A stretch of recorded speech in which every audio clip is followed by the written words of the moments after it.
How do we handle conflict here?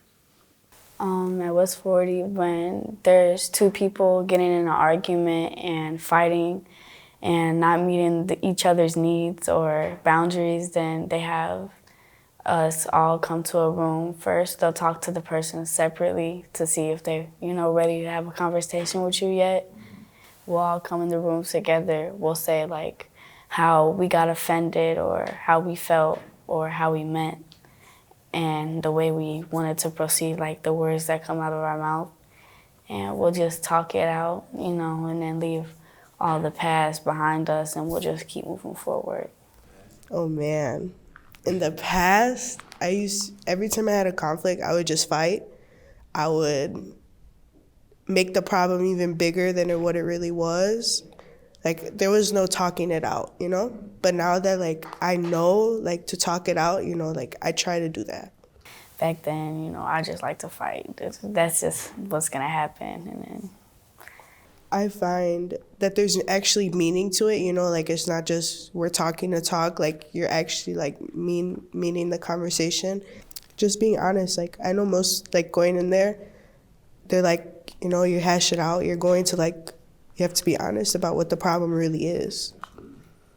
Depending on the situation, I used to get mad quickly. I ain't gonna let myself back down. I'm gonna stand up. And the situation's just gonna keep on rising. So the conflict's just getting bigger and bigger and nothing's getting resolved. But now with these, seeing a new perspective on ways to resolve conflicts has opened a new door. No need for all them physical stuff. We're getting older, some childish stuff. Just resolve it through words instead of our actions. We know how not to cross boundaries or whatever that people set, because sometimes crossing boundaries could be uncomfortable, and then it makes people not feel safe and not want to tell you anything. And when they hold all that in, it's not good for people to hold in all that stuff that they can't get out because they feel unsafe or uncomfortable in the environment. These skills, the way these skills will help me is to know, think before you do or think before you say. When you're actually sitting down, it makes you think man, if I was in the place that I used to be, I would have just fought the person, But it makes you actually see that the problem was probably meaningless in the beginning.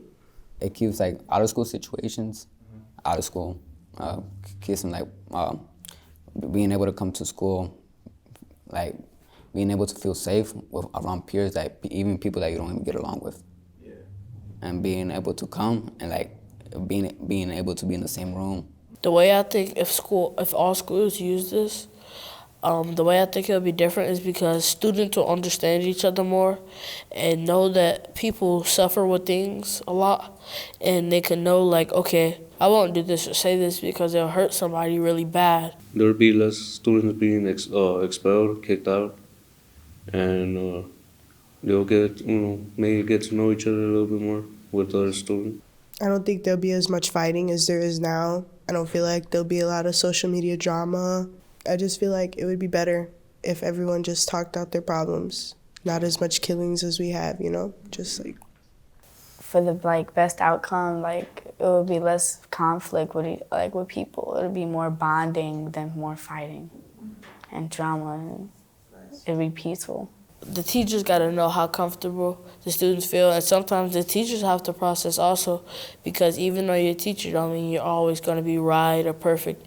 You got to understand the students too, because if you're in an environment where you're trying to teach and the student isn't getting any food at home or anything like that, or is just coming to school not his best self or herself, you just got to take the time to help them and be okay, what are you struggling with? I can help you.